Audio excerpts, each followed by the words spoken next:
ഞാനിന്ന് തയ്യാറാക്കിയിരിക്കുന്നത് നല്ല ടേസ്റ്റി ആയിട്ടുള്ളൊരു സ്വീറ്റാണ് കേട്ടോ. നമുക്ക് സ്കൂളിലൊക്കെ പഠിക്കുന്ന സമയത്ത് കഴിച്ചിട്ടുണ്ടായിരുന്ന ഒരു 80-90 കാലഘട്ടത്തിലൊക്കെ എല്ലാവരും കഴിച്ചിട്ടുണ്ടാകുന്ന ഒരു സ്വീറ്റാണിത്. അപ്പോൾ ടേസ്റ്റി ആയിട്ട് പെർഫെക്റ്റ് ആയിട്ട് എങ്ങനെ നമ്മൾ തയ്യാറാക്കാമെന്നുള്ളതാണ് ഈ വീഡിയോയിൽ ഉൾപ്പെടുത്തിയിരിക്കുന്നത്. അപ്പോൾ വീഡിയോ സ്കിപ്പ് ചെയ്യാതെ മൊത്തത്തിൽ കണ്ടു നോക്കണേ. വീഡിയോയിലേക്ക് കടക്കുന്നതിന് മുമ്പ് ലൈക്ക് ചെയ്യാനും സബ്സ്ക്രൈബ് ചെയ്യാത്തവരാണെങ്കിൽ ഒന്ന് സബ്സ്ക്രൈബ് ചെയ്ത് സപ്പോർട്ട് ചെയ്യുകയും ചെയ്യണേ.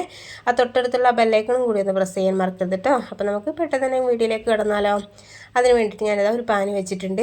ചൂടായി വരുന്ന സമയത്ത് അതിലേക്ക് 2 ടേബിൾ സ്പൂൺ നെയ്യാണ് ഒഴിച്ച് കൊടുക്കുന്നത്.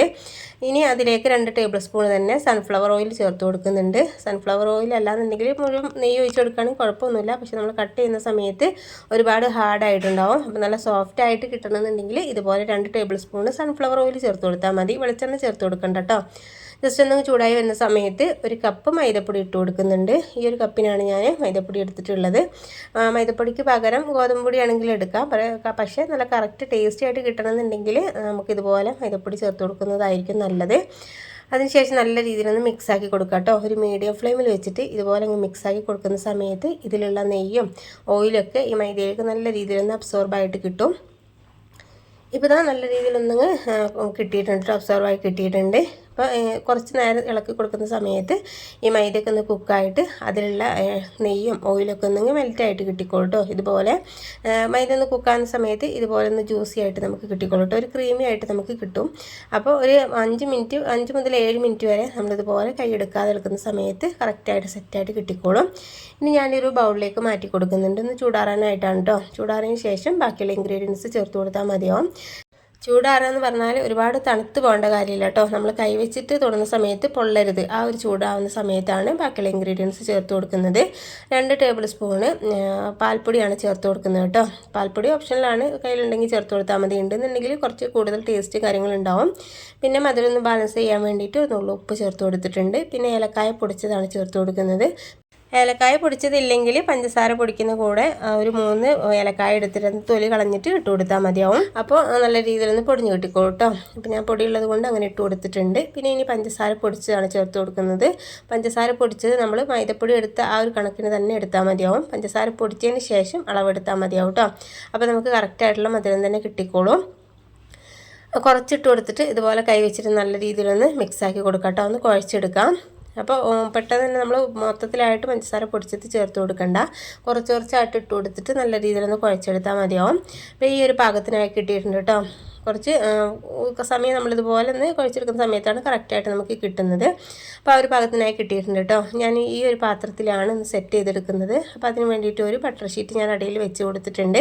ബട്ടർ ഷീറ്റ് ഇല്ല എന്നുണ്ടെങ്കിൽ കുഴപ്പമൊന്നുമില്ല. നെയ്യ് ഒന്നെങ്കിൽ ബ്രഷ് ചെയ്ത് കൊടുത്താൽ മതി. നെയ്യോ അല്ലെങ്കിൽ സൺഫ്ലവർ ഓയിൽ എന്തെങ്കിലും ഒന്നെങ്കിൽ ഈ ഒരു പാത്രത്തിൻ്റെ അടിയിലൊന്ന് ബ്രഷ് ചെയ്ത് കൊടുത്താൽ മതിയാവും. അതിനുശേഷം നമ്മൾ ഉണ്ടാക്കി വെച്ചിരിക്കുന്ന ഈ ഡവ് ഇതിലേക്ക് വെച്ച് കൊടുക്കാം കേട്ടോ. നമ്മൾ ചപ്പാത്തി മാവിൻ്റെ ഡവിൻ്റെ അത്ര ഹാർഡൊന്നും അല്ല കേട്ടോ ഇത്. നമ്മളിത് പ്രസ് ചെയ്യുന്ന സമയത്ത് നമുക്ക് നല്ല ലൂസായിട്ട് കിട്ടിക്കോളും. വെച്ച് കൊടുക്കുന്ന സമയത്ത് നമ്മൾ വിചാരിക്കും പക്ഷേ നല്ല ടൈറ്റ് ആയിരിക്കുന്നു. പക്ഷേ നമ്മൾ പരത്തി വരുന്ന സമയത്ത് നല്ല ലൂസായിട്ട് ഇതിലുള്ള നെയ്യൊക്കെ പുറത്തേക്ക് ഇങ്ങനെ തള്ളി നിൽക്കുന്നത് കാണും കേട്ടോ. നമ്മളൊന്ന് ലാസ്റ്റ് ഒന്ന് പ്രസ് ചെയ്തിട്ട് കാണിച്ചു തരാം. അപ്പോൾ ഞാനിതുപോലെ ഒരു തവി വെച്ചിട്ട് അങ്ങ് പ്രസ് ചെയ്ത് കൊടുക്കുന്നുണ്ട്. സ്പാച്ചില എന്തെങ്കിലും വെച്ചിട്ട് ഇതുപോലെ ഒന്ന് പ്രസ് ചെയ്ത് കൊടുത്താൽ മതി കേട്ടോ. അപ്പോൾ ഞാൻ കൈ വെച്ചിട്ട് തന്നെ ലാസ്റ്റ് ഒന്ന് ഫൈനലായിട്ടൊന്ന് പ്രസ് ചെയ്ത് കൊടുക്കുന്നുണ്ട്. കണ്ടില്ലേ, ഇതിലുള്ള ഓയിലും നെയ്യൊക്കെ നല്ല രീതിയിലൊന്ന് പുറത്തേക്ക് വന്നിട്ടുള്ളത്. അപ്പോൾ നല്ല രീതിയിലൊന്ന് സെറ്റായി കിട്ടിയിട്ടുണ്ട്. അപ്പോൾ നല്ല രീതിയിൽ ഷേപ്പ് കിട്ടാൻ വേണ്ടിയിട്ട് ഈ ഒരു പാത്രത്തിൻ്റെ സൈഡ് ഭാഗം ഞാനിതുപോലെ ഒന്ന് പ്രസ് ചെയ്ത് കൊടുക്കുന്നുണ്ട് കേട്ടോ. സൈഡ് ഭാഗത്തൊക്കെ നല്ല രീതിയിലൊന്ന് ഫില്ലായി കിട്ടണേ. ഇനി ഇതിന് മുകളിലായിട്ട് ഞാനൊന്ന് കിസ്മിസ് വെച്ച് കൊടുക്കുന്നുണ്ട്. അപ്പോൾ അതൊരു അളവിന് വേണ്ടിയിട്ട് ഇതുപോലെ ഫോർക്ക് വെച്ചിട്ട് ഞാനൊന്ന് അളവ് കാണിക്കുന്നതാണ് കേട്ടോ.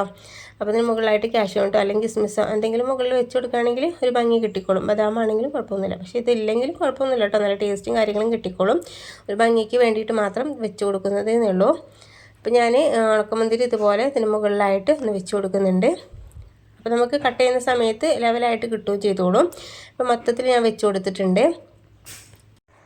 അപ്പോൾ മൊത്തത്തിൽ സെറ്റ് ചെയ്തതിന് ശേഷം ഇതൊന്ന് ഫ്രിഡ്ജിലേക്ക് വെക്കണം. ഒരു അരമണിക്കൂർ നമ്മൾ ഫ്രിഡ്ജിലേക്ക് വെച്ചാൽ മതി. ഫ്രീസറിലേക്ക് വെക്കണം എന്നൊന്നുമില്ല കേട്ടോ. ഒരു ഫ്രിഡ്ജിലേക്ക് മാത്രം വെച്ച് കൊടുത്താൽ മതി. അരമണിക്കൂർ ആവുന്ന സമയത്ത് നല്ല രീതിയിൽ സെറ്റായിട്ട് കിട്ടിക്കോളും. അരമണിക്കൂറിന് ശേഷം എടുത്തതാണ്. നല്ല രീതിയിൽ സെറ്റായി കിട്ടിയിട്ടുണ്ട്. ഇനി നമുക്കിതൊന്ന് ഡിമോൾഡ് ചെയ്തെടുക്കാം. അപ്പോൾ അതിന് വേണ്ടിയിട്ട് ഞാനൊരു പ്ലേറ്റിലേക്ക് ഇതൊന്ന് കമഴ്ത്തി കൊടുക്കുന്നുണ്ട്. അപ്പോൾ പെട്ടെന്ന് തന്നെ നമുക്ക് കിട്ടുകയും ചെയ്തോളും. ബട്ടർ ഷീറ്റ് ഇല്ലെങ്കിൽ കുഴപ്പമൊന്നുമില്ല കേട്ടോ. നെയ്യ് വെച്ചിട്ട് തടവി എടുത്താലും നമുക്ക് പെട്ടെന്ന് തന്നെ കിട്ടിക്കോളും. അപ്പോൾ കമഴ്ത്തിയതിന് ശേഷം ഞാനിതുപോലെ ഒന്ന് ബട്ടർ ഷീറ്റ് അങ്ങ് മാറ്റി കൊടുക്കുന്നുണ്ട്. അപ്പോൾ അത് കണ്ടില്ലേ, നല്ല സെറ്റായിട്ട് നമുക്ക് കൈ കൊണ്ട് പിടിക്കുന്ന സമയത്ത് തന്നെ ഒട്ടും പൊട്ടിപ്പോകാതെ നമുക്ക് സെറ്റായിട്ട് കിട്ടിയിട്ടുണ്ട്. കട്ട് ചെയ്യുന്ന സമയത്ത് നമ്മൾ ശ്രദ്ധിച്ച് കട്ട് ചെയ്യണം കേട്ടോ, പെട്ടെന്ന് തന്നെ പൊടിഞ്ഞു പോകാനൊക്കെ ചാൻസ് ഉണ്ട്. ഫ്രിഡ്ജിൽ നിന്ന് എടുത്തിട്ട് നമ്മൾ ഒരു 5 മിനിറ്റിന് ശേഷം കട്ട് ചെയ്യുന്നതായിരിക്കും നല്ലത് കേട്ടോ, നമുക്ക് സെറ്റായിട്ട് കിട്ടിക്കോളും. അപ്പോൾ പെട്ടെന്ന് തന്നെ കട്ട് ചെയ്യുന്ന സമയത്ത് നമുക്കിതുപോലെ പൊടിഞ്ഞൊക്കെ പോകട്ടോ. അപ്പോൾ കട്ട് ചെയ്യുന്ന സമയത്ത് നല്ല സൂക്ഷിച്ച് വേണം കേട്ടോ കട്ട് ചെയ്യാൻ, അപ്പോൾ നമുക്ക് സെറ്റായിട്ട് കിട്ടിക്കോളും. ഇത് ഇത്രയേ ഉള്ളൂ കേട്ടോ, നല്ല പെട്ടെന്ന് തന്നെ തയ്യാറാക്കാൻ എടുക്കാനായിട്ട് കഴിയും ചെയ്യും. നമുക്ക് കുട്ടികൾക്കൊക്കെ ആണെങ്കിൽ നമുക്ക് എയർ ടൈറ്റ് ആയിട്ടുള്ള ഒരു ബോട്ടിലേക്ക് സൂക്ഷിക്കാനും പറ്റും. നല്ല ടേസ്റ്റി ആയിട്ടുള്ള നമ്മൾ കടയിൽ നിന്നൊക്കെ പണ്ട് വാങ്ങിയിട്ട് കഴിച്ചിട്ടുണ്ടായിരുന്നല്ലോ, അപ്പോൾ അതിനുള്ള അതേ ടേസ്റ്റും കാര്യങ്ങളൊക്കെ കിട്ടും നമ്മളിതുപോലെ ചെയ്തെടുക്കുന്ന സമയത്ത്. അപ്പോൾ ഇതുപോലെ ഒന്ന് ട്രൈ ചെയ്ത് നോക്കാത്തവരൊന്ന് ചെയ്തിട്ട് ഫീഡ്ബാക്ക് അറിയിക്കാനും മറക്കരുത്. വീഡിയോ നിങ്ങൾക്ക് ഇഷ്ടപ്പെട്ടിട്ടുണ്ടെന്നുണ്ടെങ്കിൽ ലൈക്ക് ചെയ്യാനും പിന്നെ എൻ്റെ ഫാമിലി ഫ്രണ്ട്സിനൊക്കെ ഒന്ന് ഷെയർ ചെയ്യാനും മറക്കരുത്. അപ്പോൾ നമുക്ക് ഇതിനേക്കാളും നല്ല കിടിലൻ വീഡിയോയുമായിട്ട് വീണ്ടും കാണാം. Okay, thank